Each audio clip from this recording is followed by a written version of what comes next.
You're with Scott. This is Mental Health Monday, a podcast edited on true binaural and ASMR. It's midnight. It's always midnight. This is your right ear and your left ear. Still mono. It is midnight. It is 8 p.m. GMT. Always 8 p.m. GMT. Should have done it at midnight. Wouldn't be able to do it at midnight. And today let's hit up the web browser. Boom. Boom. For some reason I give myself a bit too much head to stretch up a bit. This is the Samaritans. If you're at crisis point. If you are at crisis point. Let's put the hood down. Look a bit silly for crisis point there, don't I? If you are at crisis point and you feel, what's this guy wittering on about, being silly, here's a number you can call. If you are ever at a crisis point, there's the Samaritans. Always start with that on Mental Health Monday. And other numbers and facilities are available in your country. What else are we looking at today? We are looking at talking therapies and counselling. It's important to note that if you do have mental health issues, then antidepressants, antipsychotics, other forms of drugs may well be offered and may well be a good treatment for some of the symptoms that you're suffering with. That's for you to discuss with your doctor. We'll probably do an episode on drugs. I'm not going to do an episode on drugs. I'm going to do an episode where we talk about different drugs. We'll probably do that. But before we do that, we're going to look at the other forms of therapies, talking therapies and counsellings. And then we'll also have a little look at some alternatives, arts and creative therapies. So that's what we've got coming up today. Let's pop out chat. Let's pop you out. Let's get you popped. Let's get you popped and let's just get you shuffled up there. Just shuffle you up a little bit. You just shuffle up a bit there. The benefits of talking therapies. You're going to see this cookies thing come up a lot because I'm not going to bother touching it. The benefits of talking therapies. Talking therapies can help all sorts of people in lots of different situations. You may also hear them referred to as counselling, talking treatments, or psychological therapies. Talking therapy is for anyone who's going through a bad time or has emotional problems they need help with. For many adults, it may be the same or more effective than medicine. So that's interesting straight away, isn't it? Could be more effective than medicine. So I'm glad we started with these talking therapies as options. Complementary to medicine, probably working alongside would probably be a really good balance somewhere in the middle, somewhere. Can you get talking therapies on the NHS? That's the National Health Service in the UK. Yes, you can. Cognitive behavioural therapy. They also have the IAPT psychological therapies service. So yes. And they've got a little video there with some little faces. We're making a video here, so I'll just jump over that. You can obviously take a look at that as well. This is NHS Mental Health / talking therapies. Sometimes it's easier to talk to a stranger than to relatives or friends. During talking therapy, a trained counsellor or therapist listens to you and helps you find your own answers to problems without judging you. The therapist will give you time to talk, cry, shout, or just think. I've been to therapy. I didn't do any shouting at therapy, but maybe that's what you feel like doing. I'm not sure many therapists will be pleased with a lot of shouting, but definitely the talking, crying, thinking. It's an opportunity to look at your problems in a different way with someone who'll respect you and your opinions. Usually you'll talk one-to-one with a therapist. Sometimes talking treatments are held in groups or couples, such as relationship counselling. They'll usually be done face-to-face. You could do it over email or Skype. And there's lots of different types. So we're going to have a look at some of the different things it can be helpful for, and then the different types. Talking therapies can be helpful for depression. We've looked at that on stream. Anxiety, we've talked about that on stream. Eating disorders, we've talked about those on stream. Phobias, we've not covered. And addictions, we've not covered. They're often used if you've been diagnosed with a serious mental health condition, such as schizophrenia or bipolar. So it's interesting to note there that the really serious things that people associate with mental health disorder or mental health trouble, the serious end, at the big end of the spectrum, that's where talking cures are often used. So they must be quite effective. Talking therapies are commonly used alongside medicines, so that's cool. After difficult life events, so if you've had something specific in your life, some traumatic event, maybe a talking therapy might be able to help you there. With physical illness, if you have, in order to improve your quality of life, if you're suffering with any multitude of physical illnesses. Talking therapy for the over 65s. That's an interesting point. Depression can be dismissed as a normal part of aging. Talking therapy and past abuse will help you feel better able to cope with life after a course of talking therapy if you've experienced discrimination or physical or other kinds of abuse. Talking therapy for relationship problems. Talking therapy for families. I would argue that's still relationships, but of course they separate those out, don't they? Yeah. Relationships between people within the family and relationships between people who have relationships. Yeah. Of course they separate those things out. Talking therapy for anger. Talking therapy can help people who find it difficult to keep their anger under control. So that's interesting as well, isn't it?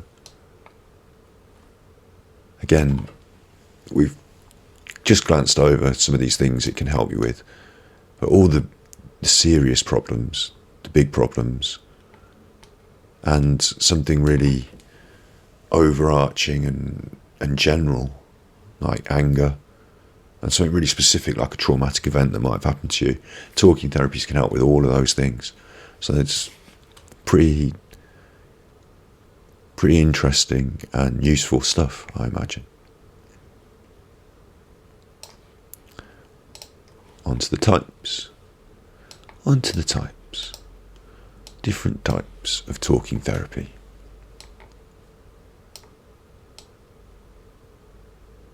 Talking therapies are psychological treatments for mental and emotional problems like stress, anxiety and depression.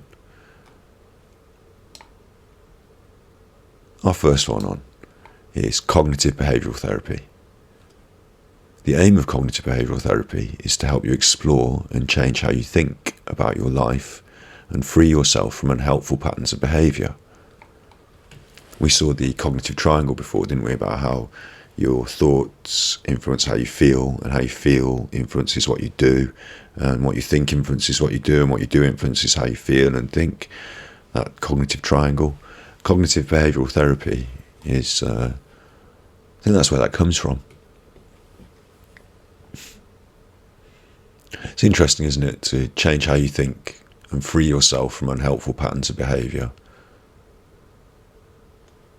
It's quite general again, but quite specific as well, isn't it? It's changing something about how you think, which can help you to change in ripple effects all sorts of things about your life and the way you behave. You set goals with your therapist, and you may carry out tasks between sessions. It says tasks. It's a bit more like little homework things, like writing a few things down, or having a little thought, what would you say? A little thought game, a little thought experiment maybe. A course usually involves around 12 to 20 sessions, so it doesn't take forever. 12 to 20 sessions, 12-week course. CBT has been shown to work for a variety of mental health problems, including depression, anxiety, panic attacks, phobias, OCD, PTSD and bulimia. So again, it covers all these range of things. So it's got a variety of uses. So if you're suffering with any kind of mental health distress, maybe it could help. It's available for free on the NHS in the UK through the National Health Service.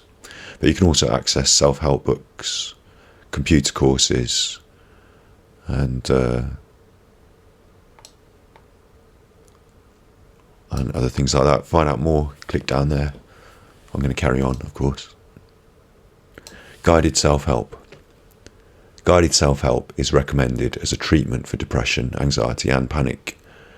With guided self-help, you work through a CBT-based workbook or computer course with the support of a therapist. The therapist works with you to understand your problems and make positive changes in your life. Guided self-help aims to give you helpful tools and techniques that you can carry on using after the course is finished. During the course, your therapist will support you with face-to-face appointments or phone calls.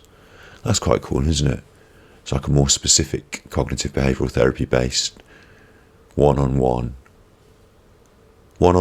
but also the self-help implicit in the title, something that that you work on together with someone helping you, and then you take on into the world and work at. That sounds interesting. Counselling, I guess, is what more commonly people think of when they talk about a talking therapy, where you're talking confidence to a counsellor. Of course, in these settings, counsellors and psychiatrists, they have more education on how to guide conversations or be a good listener, or knowing when things are red flags or what things might help. Yeah, a counsellor might be trained. A therapist, a psychotherapist, certainly, will have been trained to deal with these things. So that's another good thing, isn't it? For someone who understands the sort of thing that you're going through and has been trained specifically to help with that. Yeah, that sounds like a good thing. You could be offered it on the NHS if you're struggling to cope with a long-term condition, if you've got chronic pain, if you've got an addiction, or if you're having fertility problems. Quite interesting, the options there they put up are different from the classic again. The classic psychological problems, psychological answers.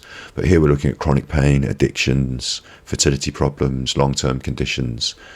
It might be that you're suffering with something and you didn't realise that you could access a talking therapy that certainly might not cure some of these issues. I don't imagine that the talking therapy, the counselling, would be designed to cure chronic pain, but it might be that it could supplement or help you and your well-being in a different way than is being offered with drugs or medication or things like that. And it is being offered on the NHS. So that's a really interesting aspect of that. It usually consists of 6 to 12 sessions, they say. So it doesn't have to be a long term. Every Thursday I see the Tony Soprano, 7 series of sessions. It could just be a sort of 6 to 12, like taking a course, like going on a course, or something like that. Learning a new skill. 6 to 12 sessions. Counselling for depression has been specially designed to help people understand the underlying causes of their depression. So that's really good, isn't it? That could be really helpful. While you can take a tablet so that you don't feel so bad, understanding what's causing you to feel bad might help you to directly be able to at least attempt, to take it on, to deal with it, to stop you from feeling so bad in a different way from taking a tablet. Counselling for depression is available through psychological therapy services. It's usually offered to people who have mild to moderate depression and have already tried other therapies such as guided self-help, which I think is fair. Excuse me while I just sup the tea and shuffle you about in chat a little. Sup the old tea, shuffle the old chat. I think that's kind of fair. I think it's fair because it's important. There's a limit, certainly in the underfunded NHS, on how much help can be offered at any one time across the board. There must be, just because of scarce resources. So I think it's fair that if you feel depressed, they offer you the other available services first, and the people that have got more difficult problems, more serious depression maybe, then through that system move on to a serious counselling service. I think that might be fair. It does worry me a little, because if you are suffering with serious depression, you would hope that you would get the more serious help more quickly. But as we've seen and talked about on this Mental Health Monday before, the system is not perfect and it's underfunded. So if you feel down, if you feel a bit depressed, if you're a bit worried about your mental health, don't wait. Engage early, get in contact with your GP, get the ball rolling for these things, because as we can see here, we'll be offered other psychological therapies, quite useful psychological therapies, before we get offered the deeper counselling for the underlying causes. So that's something worth noting. But it's there, it is on offer, and it is available, counselling for depression. Behavioural activation. I've never heard of this, so I'm learning with you now. We're learning together. Behavioural activation is a talking therapy that aims to help people with depression take simple practical steps towards enjoying life again. It may be offered one-to-one or in a group with regular meetings or phone calls with a therapist. So that's interesting. It's the first one so far that's included a group and regular meetings. That's a social aspect of therapy. That might be really interesting. The aim is to give you the motivation to make small positive changes in your life. You'll learn problem-solving skills to help you tackle problems that are affecting your mood. You'll usually be offered about 16 to 20 sessions. So more sessions, problem-solving skills, actionable things you can do. Sounds a bit like what we do here. And it gives you the motivation to make small positive changes. I hope that we do that here. That sounds really good, behavioural activation. Sounds like a really good idea. I like that. And if you were feeling a bit down and you took our advice and engaged with the mental health service, you might end up doing something like this that might not sound that heavy, but might make a massive difference in your life. It might prevent you from ending up on the steep slope of depression, getting involved with something like this. Certainly it's on offer, it's available. Interpersonal therapy. That sounds posh, doesn't it? It sounds interpersonal therapy. Interpersonal therapy sounds futuristic. IPT. Interpersonal. It's a talking treatment that helps people with depression identify and address problems in their relationships with family, partners and friends. The idea is that poor relationships with people in your life can leave you feeling depressed. That certainly sounds really reasonable. Poor relationships with people in your life can leave you feeling depressed. Yeah, I'd agree with that. And interpersonal, as human resource jargony as it sounds, means between people, doesn't it? Therapy between people. Depression can in turn make your relationships with other people worse. Yeah, we talked about that, didn't we? It's in that cognitive triangle again. It's absolutely true. If you feel down, if you feel tired, if you feel fed up, if you feel a bit agitated, a bit annoyed, these things are going to colour the way you interact with the world, and that's going to affect how the world views you and interacts with you. That's going to lead to these other knock-on effects, yeah.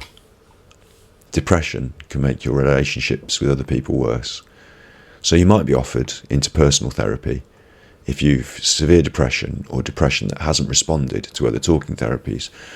And it's interesting that if you've got severe depression, you might be offered an interpersonal therapy. But if it's about you and your depression, how do the other people and their actions, how does that even, as we've seen, as we just mentioned, it matters a lot.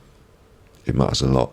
So if this specific kind of therapy can unlock certain aspects of your life, that I guess a good way to look at this would be if you were a golfer and you didn't realise that your putting game was slightly off.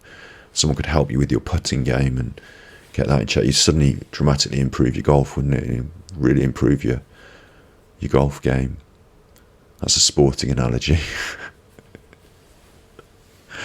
Don't even play golf, so I don't know why I chose that.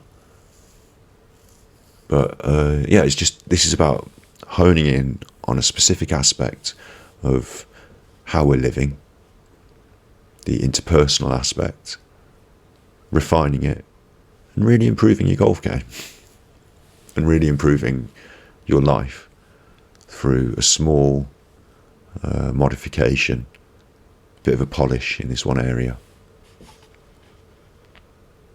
Aloha. CBT is so useful for a number of topics. Yeah. 10 points. I should be able to give you points, shouldn't I? I should be able to give you points. 10 points. I agree with that. We mentioned it earlier. We had a little look at it earlier, but we're moving on now. These other therapies are sometimes forms of a cognitive behavioural therapy, sometimes branches of a cognitive behavioural therapy. And if I think what's good, because we're saying good things, what's good is if any of us have been helped with any one of these therapies in the past, maybe it's worth being open-minded and seeing the other therapy ideas as opportunities, because as I learned recently, our journeys don't finish when we feel we've accomplished. We keep moving on, keep moving forward, and keep being affected by things. And maybe some of these other therapies can unlock new ideas and different things that we hadn't thought about. I'd never heard of interpersonal therapy before, and I hadn't really thought about examining my poor relationships with people in my life in relation to my depression as a sort of direct correlation, that if I have better relationships with people, I might be less depressed. I hadn't thought that directly, and now I have. I'm just going to have to stop parking my car across the neighbour's driveway. No, I'm joking. I don't park my car across the neighbour's driveway.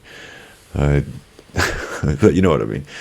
Now I have. Maybe I will think differently of the way I interact with people in an effort to improve those relationships, because sometimes I feel depressed. So maybe this is something that I can unlock. And I'm saying me a lot. I obviously think that you probably have good relationships with people, so I'm not going to offend you by saying that it's something you need to work on. But you out there in TV land, anyone watching this on YouTube, it might be good, mightn't it? It might be good. You never know. Eye movement desensitization and reprocessing, EMDR. I think a friend of mine talked to me about eye movement desensitization and reprocessing. I think a friend of ours on YouTube, a friend Twitch, Twitch is what we're on now, isn't it? YouTube. I think, yeah, a friend on YouTube, Tree. EMDR is another talking therapy that's been developed to help people who have post-traumatic stress disorder, PTSD. An awful lot of letters there, aren't there? An awful lot of letters. Everyone should work on their relationships, yeah. That's a good way of thinking about it. That's a good way of thinking about it, isn't it? Everyone should, yeah. We all do need to from time to time, don't we? Not to take things for granted, yeah. People who have PTSD may experience intrusive thoughts, memories, nightmares, or flashbacks of traumatic events in the past. EMDR, eye movement desensitization and reprocessing, helps the brain reprocess memories of the traumatic event so you can let go of them. Wow. I think this isn't the first time I've been made aware of this. I think I've heard about this in my recent past. So it's jogging my memory here, but it sounds like an amazing thing. Something that works on the way our brain works, which is great because that's, mental health, all in the brain, isn't it? It's how we think, it's how it works.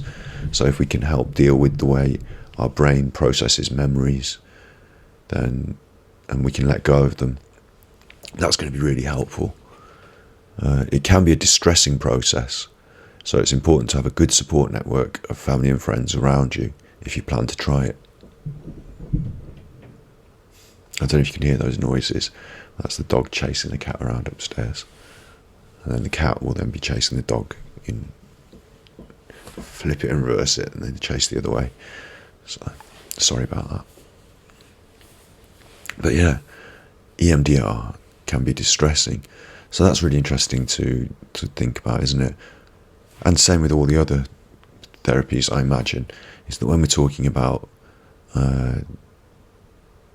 helping ourselves, we're talking about helping deal with our mental processes, things might come up, things might bleed out, things don't just stay in the therapy room, in that half-hour session drawn around a box.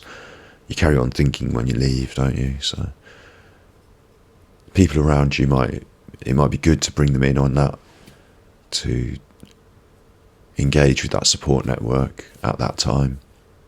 Yeah, that might be really good. And certainly if you're going to do something that's going to confront things that are distressing for you, if you're lucky enough to have a good support network of family and friends, then that's going to help. And if not, then you need to do the interpersonal relationships training. I joke, I shouldn't joke. Well, it's okay to joke, isn't it? It's okay. Mindfulness-based CBT, MBC. They love the letters, don't they? They love the letters. What kind of therapy are you having? Oh, I'm having a ABFTP, CNG, LMNOP, BT. Oh, really? Must be better than my 4-letter anagram. It's not an anagram. Anyway, look, mindfulness-based therapies help you focus your thoughts. I need that, don't I? I need to focus my thoughts. Let's focus our thoughts. I know how you do this. I'm a bit of a pro at the old mindfulness. Bit of a pro. One of my favourites is the colour counting. I can see red there, some red there. Just Call Me Snips today has gone for a more, what do we call that? Do we call it pink or magenta? I think we call it magenta. And then, is there anything else magenta on screen? No.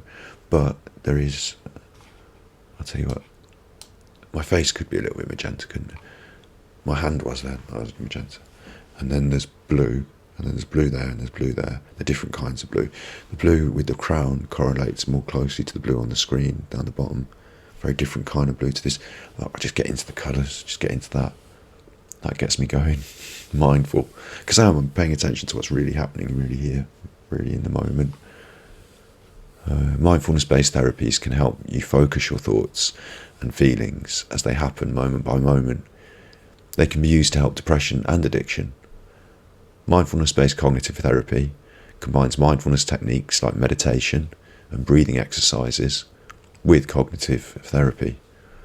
Mindfulness behavior, MBC. Now I know why they use the letters.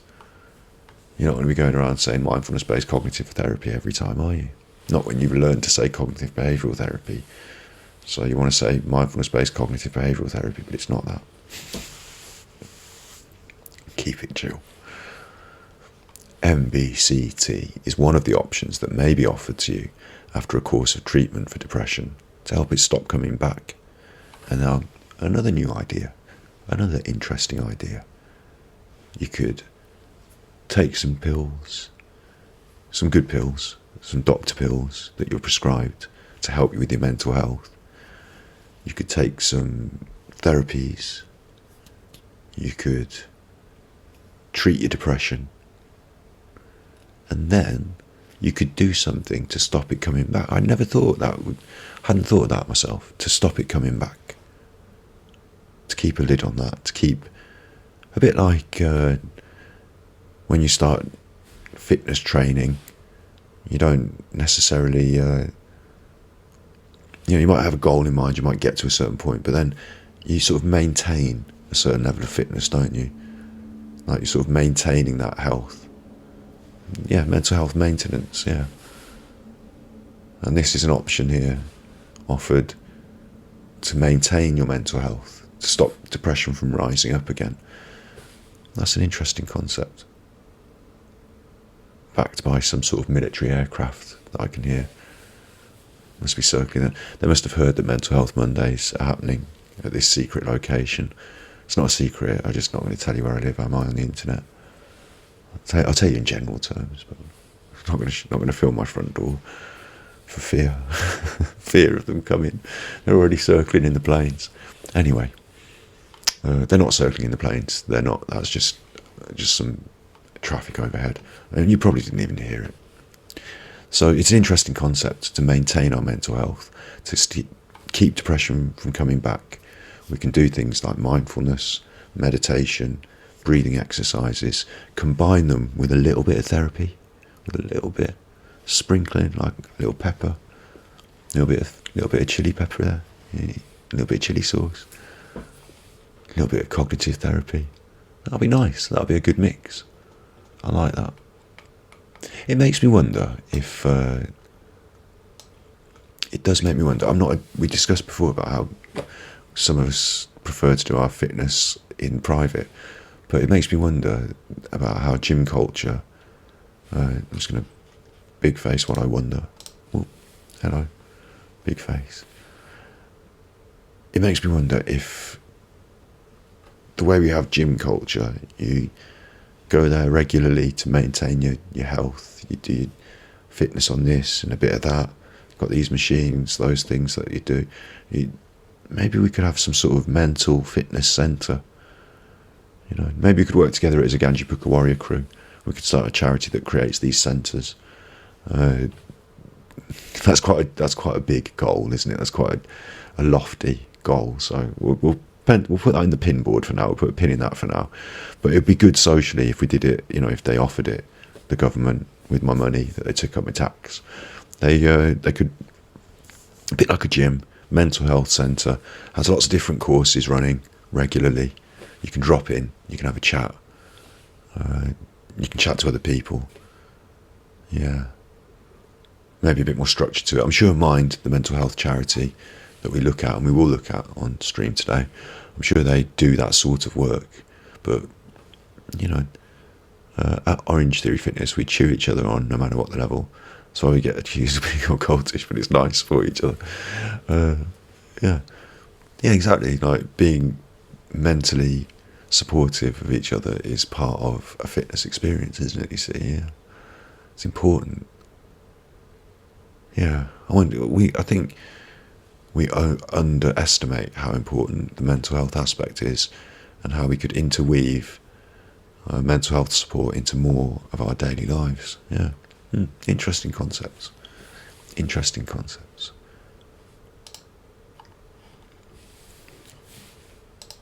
There's a little option of a video here. We're not going to watch the video. I don't have the copyright. It's that little video of the faces again. If you want to watch it, you can watch it. It's there. So it's there.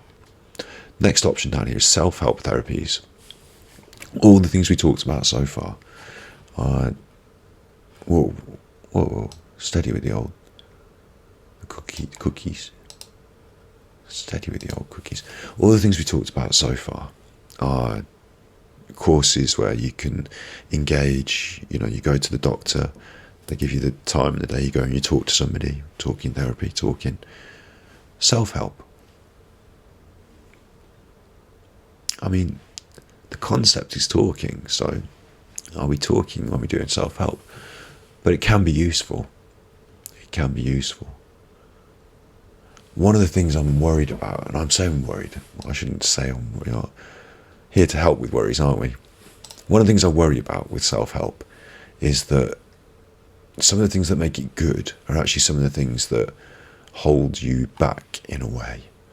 Some of the good things about these therapies that we've seen so far, the talking, the interacting, the interpersonal relationships, the commitment you make to yourself to go and be a certain place, a certain time, the pushing your boundaries, certainly if you feel anxious. I remember going to, just simply going to the therapy session made me feel anxious. So I remember that feeling. It was important that I did it and conquered it and went there as part of the journey for me. I think self-help is good. We're going to see why it's good in a minute. But if you're looking at this and thinking, oh great, here's an option where I don't have to go out, where I don't have to talk to anyone, where I don't have to mix with people, where I don't have to sit in that waiting room, where I don't have to talk to that nurse, where I don't have to talk to the doctor or the psychiatrist. But if that's because that thing that's holding you back, that I don't want to do that, is part of your depression, is part of your anxiety, then allowing it to rule you and to not access the best, most beneficial help and to rule you and say, oh look, here's an easy out, here's it, self-help, we'll do it ourselves at home, we're not going to talk to anyone else, we don't have to, then I think that's sad that the depression and the anxiety would have won in that sense. And it's important to try and push and to do the things that you might feel anxious about, but are there for you to really benefit from. And with that said, self-help alongside it, brilliant, absolutely brilliant. Self-help, as we saw, to keep the lid on depression, something else you can do, onward and going forward, brilliant. If you are really struggling, this might give you the strength to make that next step. So it might be that this allows you to unlock that next step and go out and talk to people. So again, brilliant. So it's going to be good, but don't, please, don't let Scotty Hottie said on the internet you can do it yourself at home be the mantra. Scotty Hottie on the internet said, try and talk to more people. It's good for you. Okay? That's courageous. I don't know if it was courageous. I mean, in a way, yeah. But I think that's part of this. If you're looking at depression, anxiety,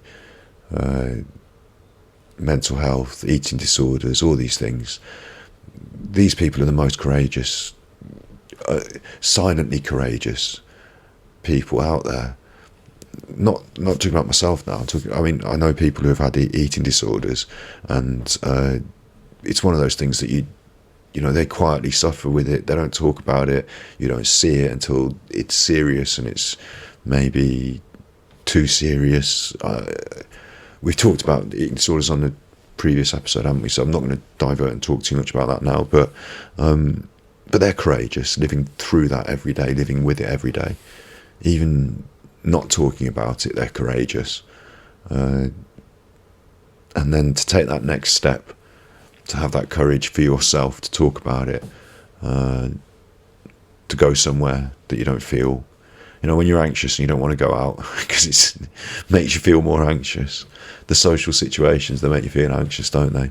But to do that, to take that courage, I would say you're already being courageous. You're already dealing with the difficult things.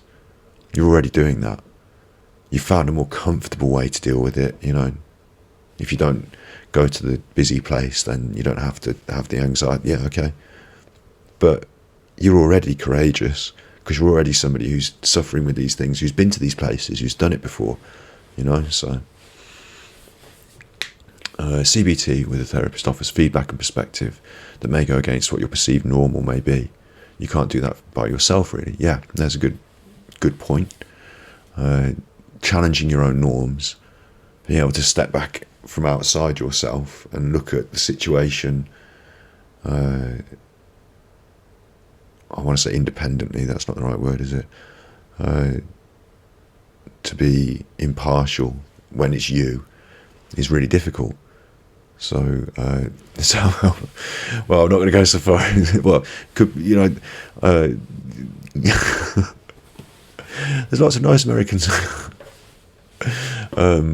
with bad HMOs. Well, I don't know what an HMO. I'm gonna have to push. You're gonna have to shuffle that up a bit. Look, shuffle that up off the screen a little bit for the edit there. But I see your point. I think there's another issue, a serious issue that we should mention there. Yeah, that restrictive medical insurance. Okay. Yeah, actually, I don't understand the politics of medical insurance in America fully, but this is something that we should really mention. I'll tell you something. Self-help therapy. It's self-help therapy when it's free is great, because if it works and it's free, that's great. If it's being sold to you, then there's a problem, because you know you're paying for something that someone's selling you, and they're selling you the idea you're going to have a better life. So does it make you have a better life, or does the minute they've sold it they don't care anymore because they've sold it? You know, there's that problem there. And there's lots and lots and lots of self-help out there in lots of different facets, under lots of different guises. Some of it comes as religion, some of it comes through politics, you know, some of it's Jordan Peterson, some of it's name somebody else, Instagram influencer, somebody else, whatever. If they're trying to sell it to you, then it might work, it might be brilliant, or it might not, it might be snake oil, and you have to be able to discern and, you know, understand. And that's difficult, because if you're suffering with mental health problems, making those decisions, choosing who to trust is difficult. So what's fortunate for us here is, at least through what we're doing here, is we're looking at this through the prism of the National Health Service in the UK, and I'm judging it and vetting it. So I'm impartial. This is tax money paying for this, so it should be impartial for the good of the people. Hopefully we can trust this. And with all that caveat said,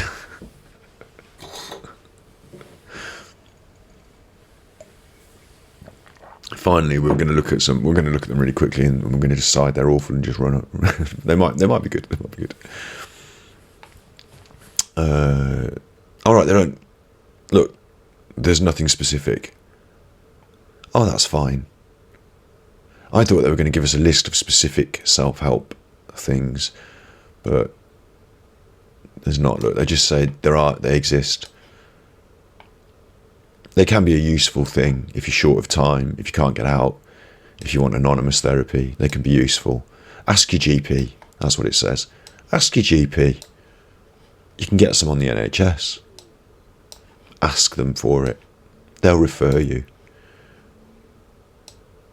So that's just like a holding page that the people making this website haven't finished. Apps and online tools. There are lots of apps online. We're not going to specifically... Oh, look, there's a selection in the NHS library. Thanks. Good. I was going to say they can't specifically... even if they're good, they can't say they're good, because that would be validating some private enterprise. And if they're validating it and it turns out to be bad, then they don't want to do that either. So they're being careful here. It talks about online support with a therapist. That might be interesting. You don't need much experience with computers or technology to use them, so that's interesting as well. Some people might be put off by the technological aspect, but you don't have to be. Even I can work this tweak. Am I eligible? I don't know, it depends. You have to talk to your doctor.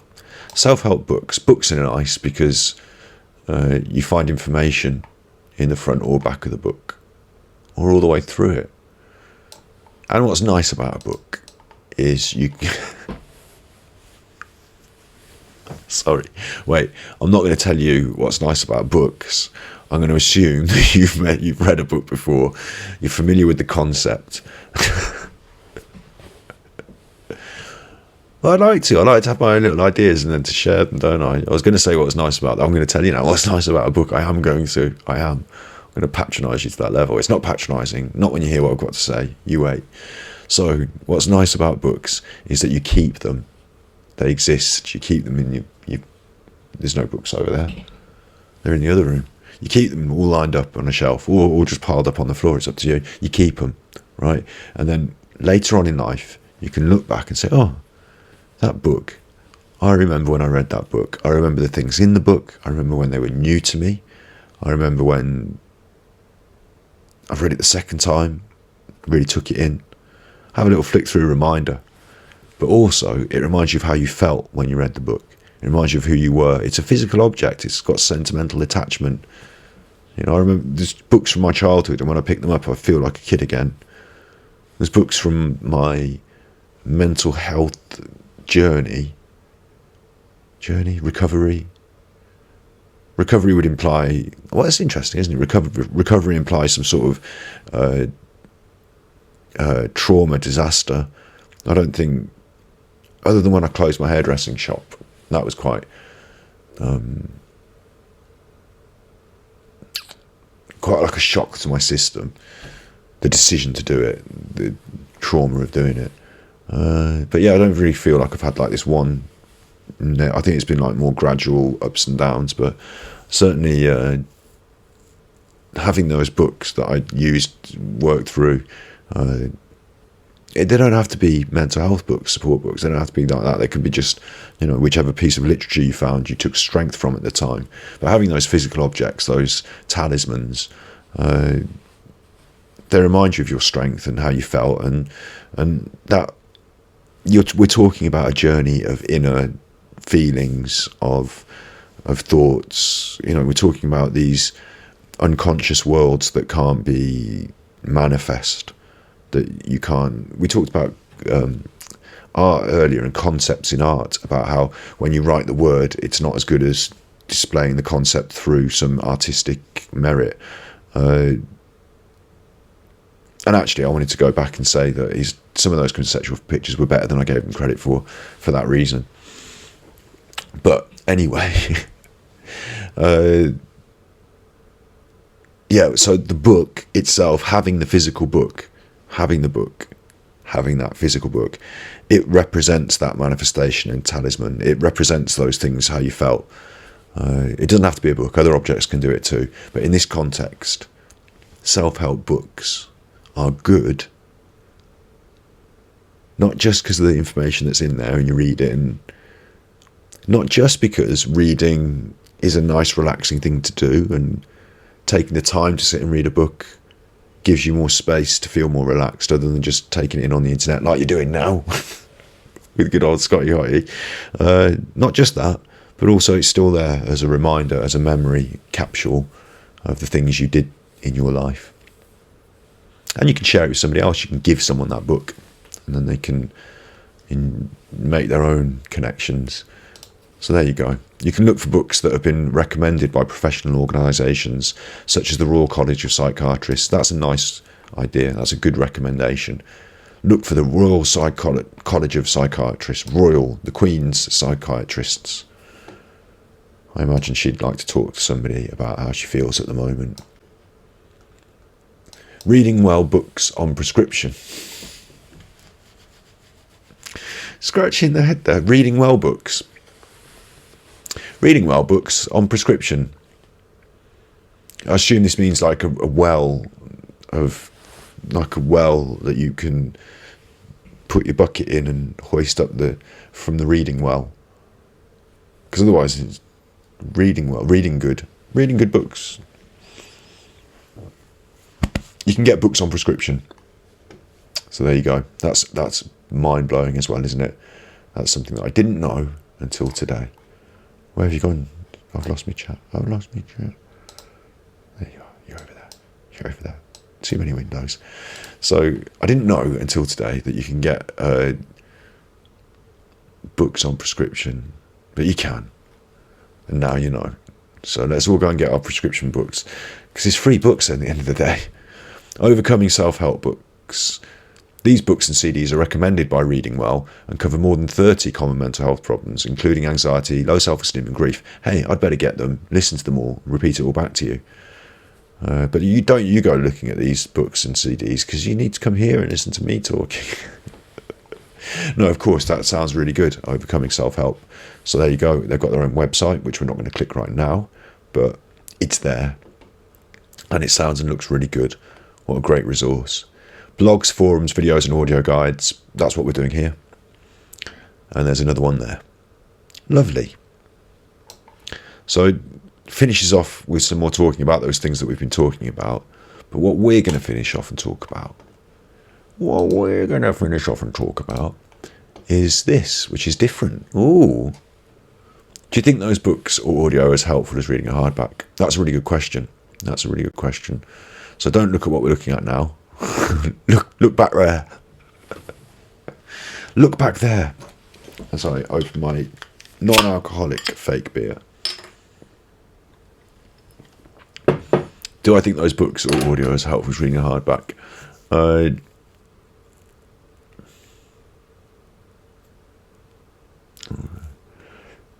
Yes, I do. Absolutely. I think for a number of different reasons. So big face. Dun. Scott's had a think. Scott's done a think. That could be my intro sound music, couldn't it? What about an audio ASMR of those helpful books? Yeah, do you know what? Two things. Okay, I'll address these in reverse order. You can't do an audio ASMR of the helpful books because the books are copyright, and if you start reading books on the internet, whilst it's nice and everyone does it, they're actually all breaking copyright. And the minute you start to take it seriously and do any more than like a chapter here or a thing there, then the people who wrote the books, I did a reading of mindfulness. I did a whole chapter of it to try and introduce people to the book because I thought it was such a good book. And then copyright struck me for, it's the only copyright strike I've ever had. And it was from the people who published the book for my reading their book. So yeah, we can't do that. I could write one. Yes, absolutely I could. I agree that I could.